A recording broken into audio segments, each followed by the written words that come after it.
National population policy. पहले तो मतलब क्या है पॉपुलेशन पॉलिसी? कोई जैसे हम इंग्लिश में बोलते हैं मेरा पॉलिसी है कि मैं ऐसा काम नहीं करता, ये वो वाली पॉलिसी नहीं है। पॉपुलेशन पॉलिसी क्या होती है? ये एक डॉक्यूमेंट होता है जिसके अंदर लिखा होता है कि क्या क्या मेजर्स लेगी गवर्नमेंट, और स्टेप बाय स्टेप एक तरह का टाइम टेबल है। किस लिए? कि हमें पॉपुलेशन में जो भी चेंज करना है उसके लिए। अब क्योंकि ये एक टाइम टेबल है तो ऑब्वियसली इसमें हर स्टेप के लिए डेडलाइंस भी होंगी। तो ये जो डेडलाइन है इनमें इंक्लूडेड होता है एक लॉन्ग टर्म गोल, मतलब अल्टीमेट जिसके लिए हमने ये पॉपुलेशन पॉलिसी बनाई है। हम अपनी पॉपुलेशन को कहाँ ले जाना चाहते हैं, इसको कहते हैं ऑप्टिमल पॉपुलेशन साइज, जिससे कि हमारी कंट्री का प्रोडक्टिविटी बेस्ट पॉसिबल हो। ऑप्टिमल पॉपुलेशन साइज और ऑप्टिमल एज स्ट्रक्चर। फिर होते हैं ऑब्जेक्टिव्स जो कि शॉर्ट टर्म होते हैं, जो हमने ऊपर बात की स्टेप बाय स्टेप में हमें बढ़ना है। पहले हमें ये करना है, फिर ये करना है, फिर ये करना है, फाइनली हम अपना गोल अचीव करेंगे। तो हर स्टेप का जो एक गोल, एक ऑब्जेक्टिव होता है, तो वो होते हैं ऑब्जेक्टिव्स। तो एक लॉन्ग टर्म गोल हो गया, एक ऑब्जेक्टिव्स हो गए। तो जो पॉपुलेशन पॉलिसी है 2000 की, इट एम्स एट कि हमारी पॉपुलेशन कम हो जाए और स्टेबल रहे, पॉपुलेशन का ग्रोथ रेट स्टेबलाइज हो जाए। दूसरी तरफ कुछ कंट्रीज ऐसी है जिनकी पॉपुलेशन बहुत कम है, तो उनकी पॉपुलेशन पॉलिसी उल्टा करने की सोचती है कि हमारी पॉपुलेशन किसी तरह से इतनी बढ़ जाए कि प्रोडक्टिविटी ऑप्टिमल हो जाए। तो हो सकता है कि वो प्रमोट करे इमिग्रेशन के हमारी कंट्री में आओ, या लार्ज फैमिलीज प्रमोट करे कि ज़्यादा बच्चे करो। तो पॉपुलेशन पॉलिसी मतलब वो स्टेप्स जो हम लेना चाहते हैं अपनी पॉपुलेशन को एक डिजायर्ड स्टेज पे ले जाने के लिए। इंडिया में इसका मतलब है पॉपुलेशन ग्रोथ रेट कम करना और पॉपुलेशन के साइज को लिमिट करना। तो पॉपुलेशन पॉलिसी है तो इसका लॉन्ग टर्म गोल भी है। वो लॉन्ग टर्म गोल है कि 2045 तक हमें एक स्टेबल पॉपुलेशन चाहिए जो कि ना घटे ना बढ़े। और कितनी चाहिए? इतनी कि हमारी इकोनॉमिक ग्रोथ, सोशल ग्रोथ, बीमा में चाचे भाई बहन एनजीओ ये सब चलते रहें, और एनवायरनमेंट प्रोटेक्टेड रहे। बहुत ज़्यादा पॉपुलेशन हो जाता है एनवायरनमेंट डिग्रेडेशन में हो जाता है, बहुत कम हो जाए तो प्रोडक्टिविटी कम हो जाती है, लोग नहीं मिलते काम के लिए। तो उस लेवल तक जहाँ पे इकोनॉमिक ग्रोथ हमारी होती रहे, सोशल डेवलपमेंट रहे और एनवायरनमेंट प्रोटेक्टेड रहे। तो ये लॉन्ग टर्म ऑब्जेक्टिव था। मीडियम टर्म ऑब्जेक्टिव है कि टोटल फर्टिलिटी रेट जो है रिप्लेसमेंट लेवल पे लाना है। इसका मतलब होता है कि नेट रिप्रोडक्शन रेट 1 होना चाहिए। कब तक? ये होना था 2010 तक। तो ये TFR NRR ये अलग एक लेक्चर में है, डेमोग्राफी पे।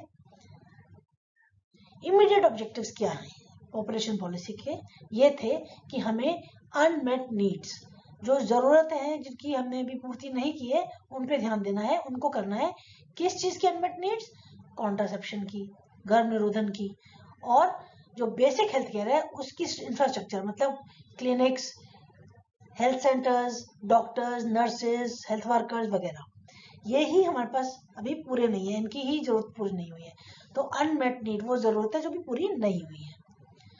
और दूसरा इमीडिएट ऑब्जेक्टिव है इंटीग्रेट सर्विस डिलीवरी होना चाहिए, मतलब बेसिक रिप्रोडक्टिव हेल्थ। अब हम बात करते हैं बच्चों की हेल्थ, माँ की हेल्थ, प्रेग्नेंट वुमेन की हेल्थ और एडोलेसेंट की हेल्थ, मतलब इन सब की हेल्थ पे हमें ध्यान देना है और एक ही जगह देना है। तो ये नहीं कि एडोलेसेंट को जाना तो वहां जाए, माँ के लिए दिखाना तो वहां जाए, गर्भावस्था के दौरान तीसरी जगह जाए, जब बच्चा पैदा हो जाए बच्चा दिखाने के लिए चौथी जगह जाए, एक जगह पे सब कुछ मिले। ये हमें अचीव अभी करना है। तो हमारी इमीडिएट ऑब्जेक्टिव है कि हमें अनमेट नीड पूरी करनी है कॉन्ट्रासेप्शन की और दूसरी हेल्थ केयर की, और इंटीग्रेट सर्विस डिलीवरी करनी है कॉन्ट्रासेप्शन की और बाकी हेल्थ केयर की। अब ये हेल्थ केयर कहां से बीच में आ गया, ये हम आगे देखेंगे कि हेल्थ केयर करे बिना पॉपुलेशन रेट कम नहीं हो सकता। तो हमें जनरल हेल्थ पॉपुलेशन की बेटर करनी ही पड़ेगी, तभी हमारा बाकी सारी चीजें, हमारी फैमिली प्लानिंग मेजर्स लोग एक्सेप्ट करेंगे। पहले अगर हमको रीजंस पता होंगे, कारण पता होंगे पॉपुलेशन बढ़ने के, तभी तो हम उस पर काम कर पाएंगे। तो नेशनल पॉपुलेशन पॉलिसी ने 5 कारण बताए हैं जिसकी वजह से पॉपुलेशन इंडिया की बढ़ रही है।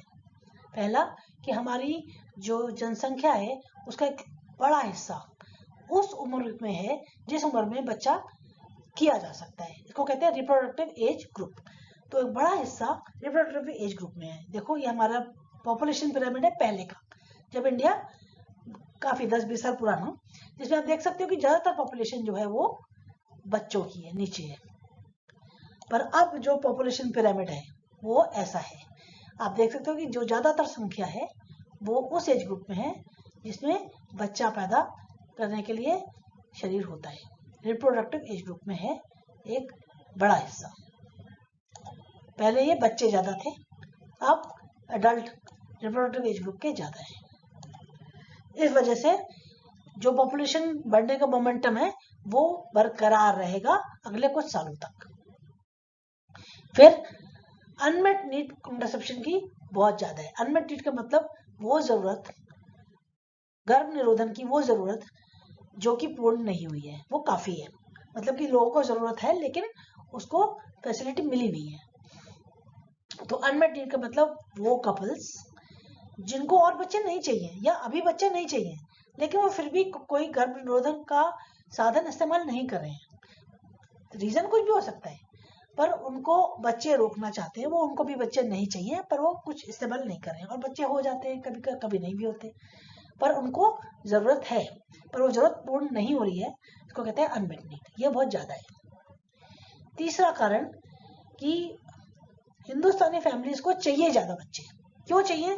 क्योंकि बच्चों की मृत्यु दर ज्यादा थी पहले, तो high child death rate and high infant mortality rate की वजह से इंडियन फैमिलीज को ज्यादा बच्चे करने की इच्छा रहती है। पिछले कई डेकेड्स में इंडिया की इन्फेंट मोर्टेलिटी रेट काफी हाई थी, ये धीरे धीरे काफी कम हुई है, लेकिन अभी भी डेवलप्ड कंट्री के हिसाब से ज्यादा ही है। फिर यहाँ पर शादियां जल्दी हो जाती हैं, तो उससे जल्दी बच्चे पैदा होने शुरू हो जाते हैं, और जिन फैमिलीज में जल्दी शादी कर दी जाती है बच्चों की, उन फैमिलीज में ज्यादा बच्चे भी किए जाते हैं और दो बच्चों के बीच में अंतर भी कम रहता है। और पांचवा रीजन, दो बच्चों के बीच में जो कम से कम 3 साल का अंतर होना चाहिए वो नहीं करा जा रहा है। ये देखा गया कि 1/3 जो पैदाइशें होती हैं वो 2 साल के अंदर अंदर हो जाती है पिछले बच्चे की। तो ये 5 रीजन नेशनल पॉपुलेशन पॉलिसी ने कहा है कि इनकी वजह से पॉपुलेशन इंडिया की बढ़ रही है।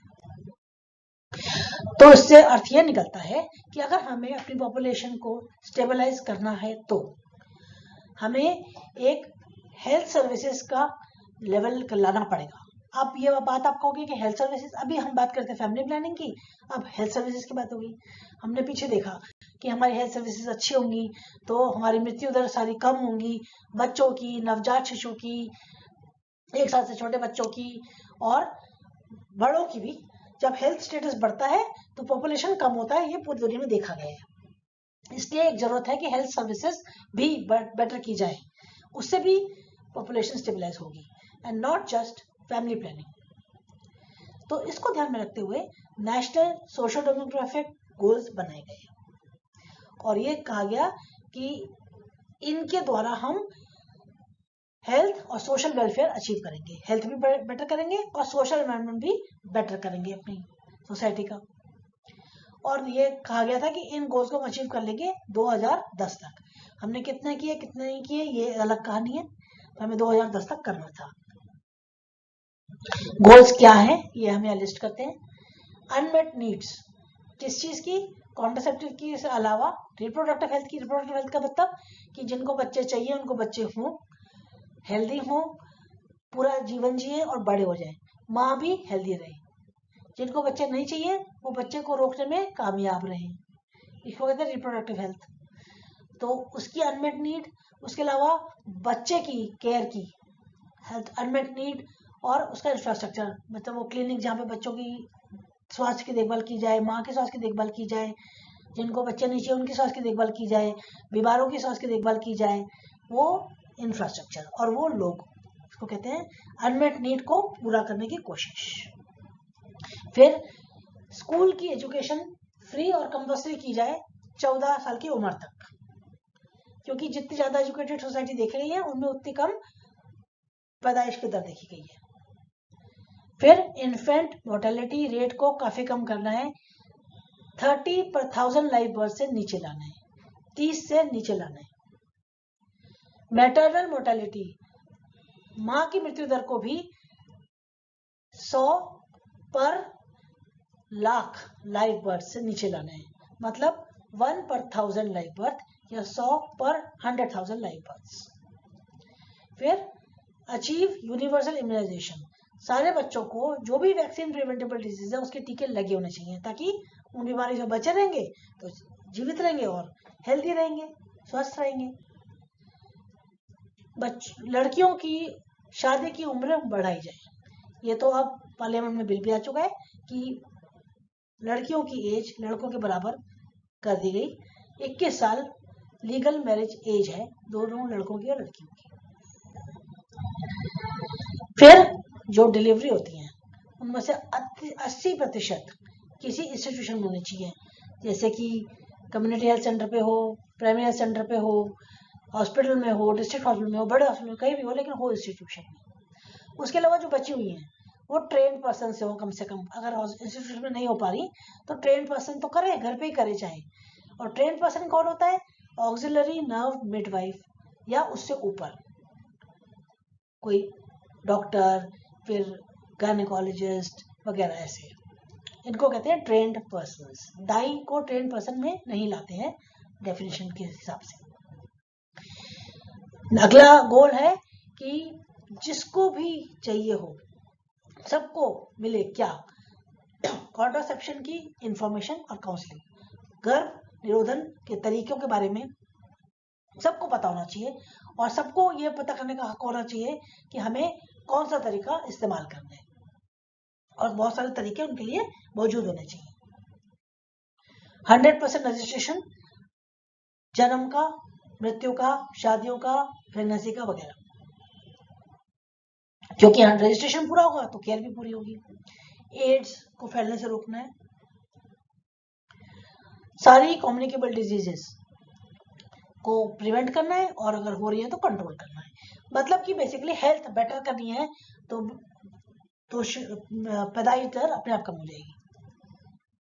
जो इंडियन सिस्टम है, आयुर्वेदा, यूनानी, इनको भी इस्तेमाल करें reproductive child health care provide करने में। क्यों? क्योंकि जो लोग हैं उनको ज़्यादा, स्पेशली गांव के एरिया में, दूर दराज के एरिया में, इन पे ज़्यादा भरोसा करते हैं और हमारे प्रोवाइडर्स का नंबर भी बढ़ जाएगा।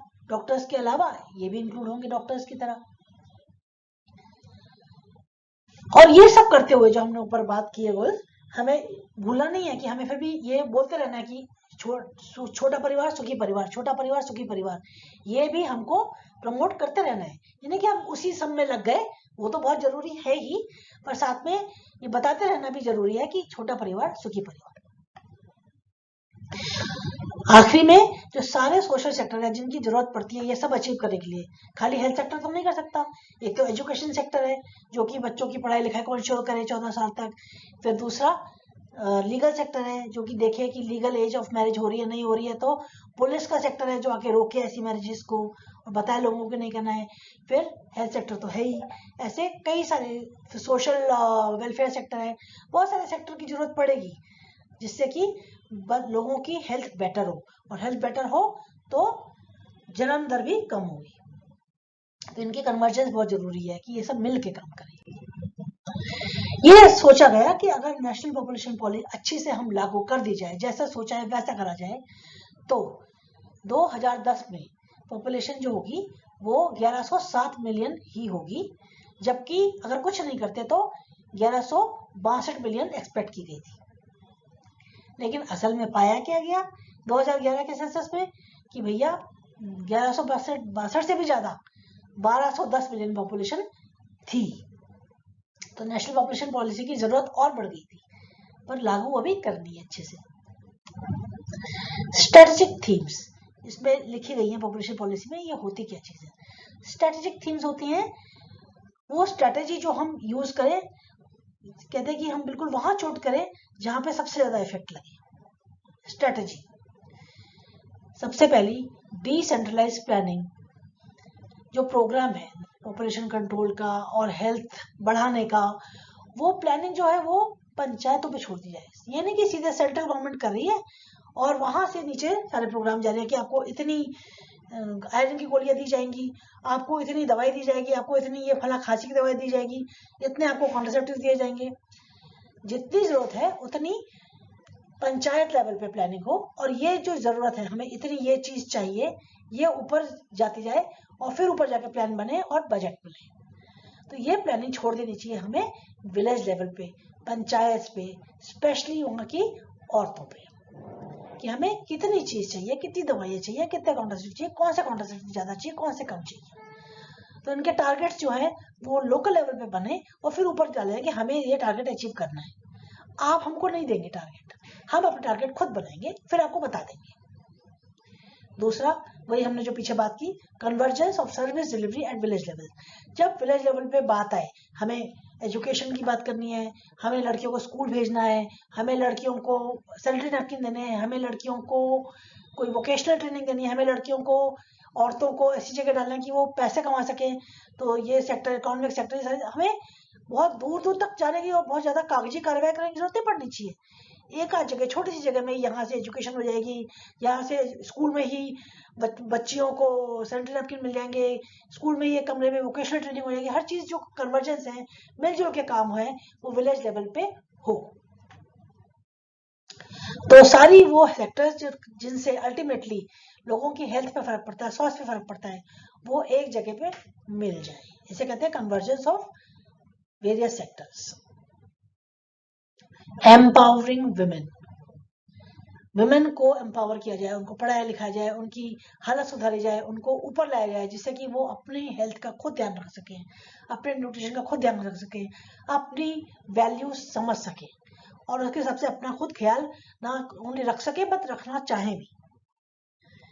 तो इसके लिए हमें बच्चों को पढ़ाना है, लड़कियों को पढ़ाना है, और विमेन को भी पढ़ाना है, उनको ट्रेनिंग देनी है, इससे उनका सोशल स्टेटस बढ़ेगा और वो अपने फैसले खुद लेने की हालत में होंगी, अपनी शर्तों पे लाइफ जिएंगी। फिर हमें देखना है कि बच्चों की हेल्थ अच्छी रहे, जो बच्चे पैदा हो रहे हैं वो हेल्दी रहे और उनकी आयु लंबी हो। अब क्या है कि हमने बहुत नीचे लाए हैं, हम मृत्यु दर बहुत नीचे ले आए हैं, लेकिन नवजात शिशु की मृत्यु दर को नीचे लाना सबसे मुश्किल चीज है, टेक्नोलॉजी वाइज भी सबसे मुश्किल है। तो उस पर हमें खास ध्यान देना है कि नवजात शिशु सारे जीवित रहें और स्वस्थ रहें और बड़े होकर भी स्वस्थ बने। इसके लिए हमें देखना है कि सबको टीकाकरण पूरा हो, यूनिवर्सल इम्यूनाइजेशन। फिर जो बच्चों की मृत्यु के लिए सबसे ज्यादा कारण थे, जैसे कि दस्तों से जो डिहाइड्रेशन होती थी, उसके लिए हमने सब जगह ओरल डिहाइड्रेशन थेरेपी इंट्रोड्यूस की है। निमोनिया से बच्चों की मृत्यु बहुत बड़ा कारण था बच्चों की मृत्यु का, उसका मैनेजमेंट के लिए हमने बहुत हिसाब किए हैं, बहुत तरीके डाले हैं। फिर विटामिन ए की डोजेस जो मिलती हैं और फूड सप्लीमेंट जो मिलते हैं आंगनबाड़ी वगैरह में, स्कूल में, इनसे बच्चों की हेल्थ ओवरऑल बेटर होती है। हेल्थ बेटर होगी तो बीमारियां कम होंगी, और उसके अलावा टीके भी लगे तो बीमारियां कम होंगी। अगर फिर भी हो गया डायरिया तो ओरल डिहाइड्रेशन दी गया है, अगर निमोनिया हो गया तो बहुत IMNCI वगैरह बहुत सारी ऐसी चीजें हैं जो कि निमोनिया को ऐसे मैनेज करती हैं लोअर लेवल पे भी, विलेज लेवल पे, कि बच्चे की मृत्यु ना हो और बच्चा वापस से स्वस्थ हो जाए। फिर अनमेट नीड, जो पूरी जरूरतें पूरी करने की जरूरत है वो हमें पूरी करनी है। तो हमें कॉन्ट्रासेप्टिव की सप्लाई बढ़ानी है, फ्री में देनी है, जिनको खरीदनी है उनको कम पैसे में सोशल मार्केटिंग से बेच सकते हैं, जनरल मार्केटिंग से बेच सकते हैं। सोशल मार्केटिंग भी एक इम्पोर्टेंट टर्म है, आपको पता होनी चाहिए। और अबॉर्शन जो है, बच्चा गिराने की जो फैसिलिटीज है, जो कि सेफ फैसिलिटीज हमें और ज्यादा एक्सेसिबल करनी है, कि जिनको बच्चा गिराना है वो आराम से जाके सही तरीके से, सेफ तरीके से ऐसा कर सके। फिर अंडर सर्व पॉपुलेशन, वो पॉपुलेशन जिन पे अभी हमारी स्वास्थ्य सुविधाएं नहीं पहुंची है या कम पहुंची है, उनको हमें स्पेशली स्वास्थ्य सुविधाएं पहुंचानी है, जैसे कि अर्बन स्लम्स, ट्राइबल एरियाज, पहाड़ों पे रहने वाले लोग दूर दूर रहते हैं, और फिर माइग्रेंट पॉपुलेशन जो छोड़ छोड़ के आई हैं, कहीं से माइग्रेट होके आई हैं, रिफ्यूजीज, उसके अलावा एडोलेसेंट एज ग्रुप, किशोर, ये जो किशोर है इनकी जो स्वास्थ्य की ज़रूरतें हैं इनको पीछे काफ़ी इग्नोर किया गया है। इनकी सेक्सुअल नीड्स को, इनमें अनवांटेड प्रेगनेंसीज प्रिवेंट करने के लिए को हश हश करके चुप करा दिया जाता था और इनकी इस नीड को इग्नोर किया गया है। सेक्सुअली ट्रांसमिटेड डिजीजेस को कैसे प्रिवेंट किया जाए, हो जाए तो उनको ट्रीटमेंट कैसे मिले, ये सारी चीज़ों को इग्नोर किया गया था, इसलिए अंडर सर्व रह गए हैं एडोलेसेंट्स, किशोर। फिर आदमियों की पार्टिसिपेशन बढ़ाना फैमिली में कि भाई कितने बच्चे करने हैं, इसमें बच्चे कम करने हैं, कॉन्ट्रासेप्शन इस्तेमाल करें, गर्भ निरोधन का कौन सा साधन इस्तेमाल करना है। इसके अलावा अगर आपको बच्चा चाहिए तो जो प्रेग्नेंट वुमेन है घर की, उनका कैसे ख्याल रखना है, इसमें मेन का पार्टिसिपेशन बढ़ाना है। प्लान करना है कि जब पैदाइश हो बच्चे की तो कहाँ होनी है, खून की जरूरत पड़ेगी कौन देगा, कौन सी गाड़ी लेकर के जाएंगे अगर हमें अस्पताल ले जाना पड़े, कहाँ पे हम डिलीवरी करवाने की सोच रहे हैं, इमरजेंसी में पैसे की व्यवस्था, ये सारी चीज़ें प्लान करने में आदमियों का भी पार्टिसिपेशन पूरा होना चाहिए। ये देखा गया है कि जो स्टरलाइजेशन, जो जो जो बच्चे रोकने का ऑपरेशन होता है, ये 97% औरतें करवाती हैं। क्यों?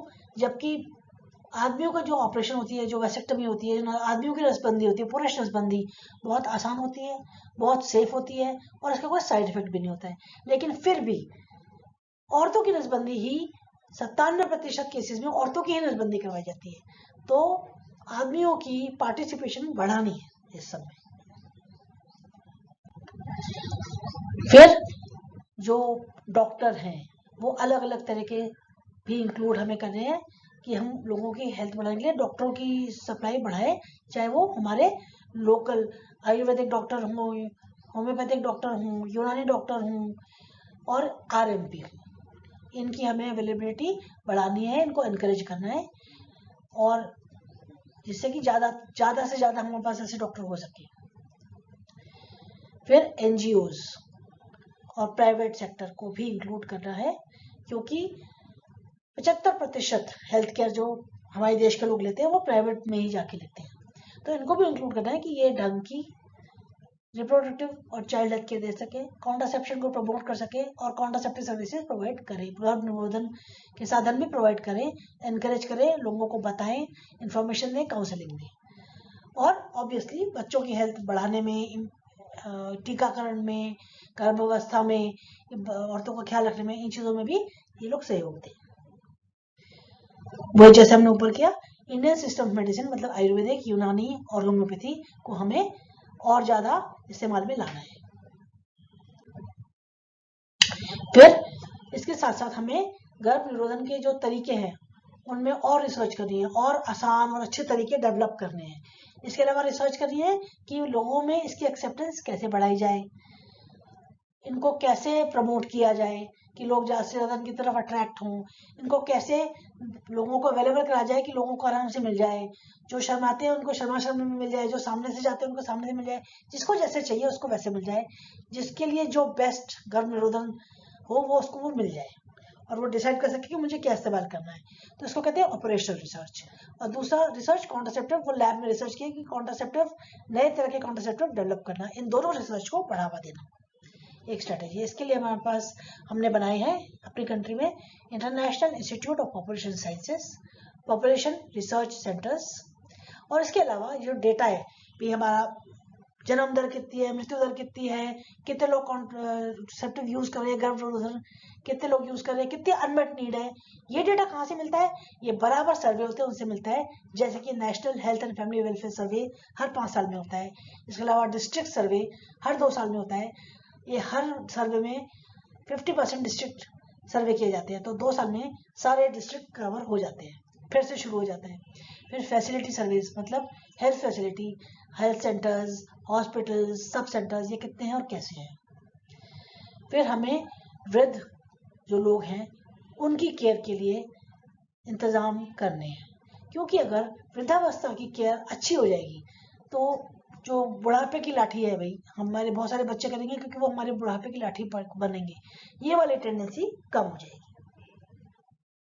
तो हम वृद्धावस्था में केयर करने के लिए लोगों को ट्रेन कर सकते हैं, ज़्यादा से ज़्यादा लोग मिले जो वृद्धावस्था में लोगों की केयर कर सकें। उसके अलावा ऐसी स्कीम लाएं कि जो वृद्ध लोग हैं और काम कर सकते हैं वो खुद इंडिपेंडेंटली काम करके पैसा कमा सके और इंडिपेंडेंट है, उनको यंगर जनरेशन पे डिपेंड होने की जरूरत ही ना रहे। इसके अलावा ये सारी चीजें लोगों तक कैसे पहुंचे, उन तक इन्फॉर्मेशन कौन देगा, तो ऐसे तरीके डेवलप करना जिनसे लोगों को इन्फॉर्मेशन, इसके बारे में एजुकेशन और कम्युनिकेशन हो सके। इसको कहते हैं इन्फॉर्मेशन, एजुकेशन, कम्युनिकेशन। और जब तक ये नहीं होगा तो सारी रिसर्च, ये सारी चीजें तो कोई मायने नहीं है, क्योंकि लोगों तक पहुंचेंगे ही नहीं, वो अपना बिहेवियर चेंज करेंगे नहीं। तो इन्फॉर्मेशन, एजुकेशन, कम्युनिकेशन बहुत जरूरी है। तो ये मैसेजेस लोकल लैंग्वेज में और लोकल मीडिया कैसे लोगों तक पहुंचाए, ये करना जरूरी है।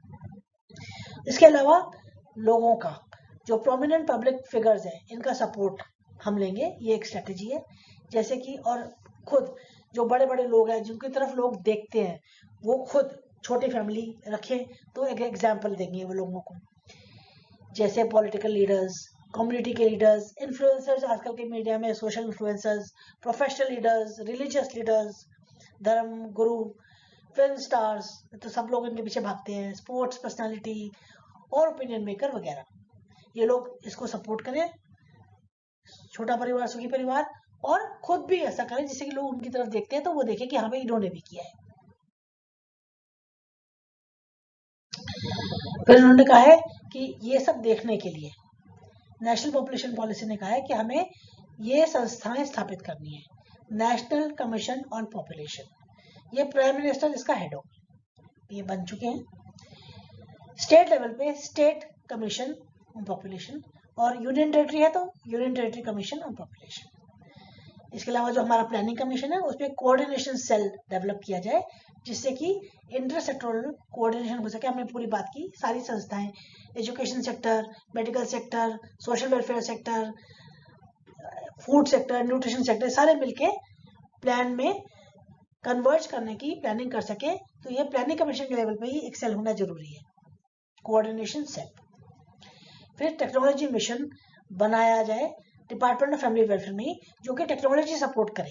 मतलब टेक्नोलॉजी नए कॉन्ट्रासेप्टिव बनाने के लिए, टेक्नोलॉजी आरसीएच प्रोग्राम को, रिप्रोडक्टिव चाइल्ड प्रोग्राम को कैसे इम्प्लीमेंट किया जाए, लोगों में इसकी एक्सेप्टेंस कैसे बढ़ाई जाए, और टेक्नोलॉजी यूज करके इंफॉर्मेशन, एजुकेशन और कम्युनिकेशन बढ़ाया जाए। लोगों तक अपनी बात पहुंचाने के लिए जो तरीके हैं वो भी टेक्नोलॉजी के यूज करके ज्यादा इफेक्टिव बनाए जाए।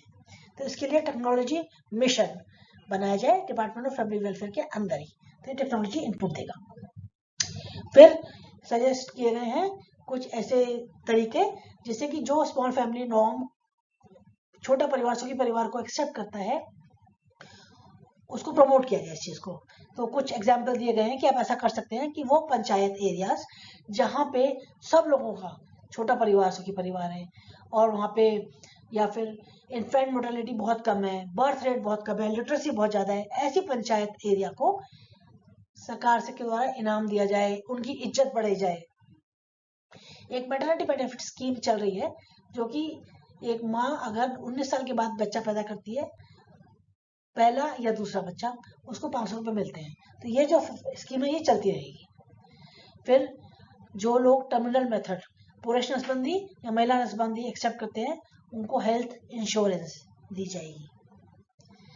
वो कपल्स जो कि लीगल एज के बाद मैरिज करते हैं, मतलब 21 साल के बाद शादी करते हैं, फिर उस शादी को रजिस्टर कराते हैं, 21 साल के बाद उनका पहला बच्चा होता है, माँ 21 साल की हो जाए उसके बाद, और फिर जब 2 बच्चे हो जाए उसके बाद नसबंदी करा लेते हैं, चाहे पुरुष नसबंदी या महिला नसबंदी। ऐसे लोगों को इनाम देने की स्कीम बनाई जाए। फिर बच्चों के लिए क्रैच या चाइल्ड केयर सेंटर खोले जाएं गांव तक में, अर्बन स्लम में, जिससे कि औरतें अपने पैरों पे खड़ी हो सके। दिन के टाइम बच्चों को वहां पे सेफ जगह पे छोड़ के अपने पैरों पे अपना काम कर सके, पैसे कमा सके, पैरों पे खड़ी हो सके। इसके अलावा ये सब करने के लिए जो गर्भ निरोधन के साधन है वो ज्यादा से ज्यादा उपलब्ध हो, और बिना पैसों के या कम पैसे में उपलब्ध हो जाए।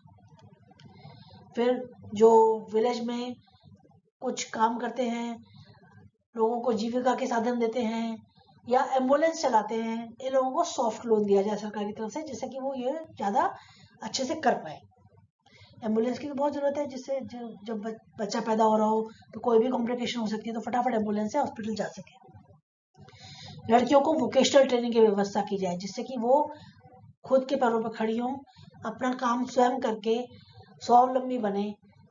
इसलिए फिर जो एएनएम हैं, वो एएनएम बहनों को सॉफ्ट लोन्स किस लिए, जिससे कि वो मोपेड, साइकिल, कार जो भी खरीद सकें और जैसा एरिया कवर कर सकें। अपनी जो सर्विसेज हैं, चाहे वो गर्भ निरोधन के साधन हो, चाहे वो बच्चे को देखना हो कि वो ठीक से बढ़ रहा है कि नहीं बढ़ रहा है, चाहे वो दवाई देना हो, तो वो ज़्यादा से ज़्यादा घरों में जा पाए। धन्यवाद।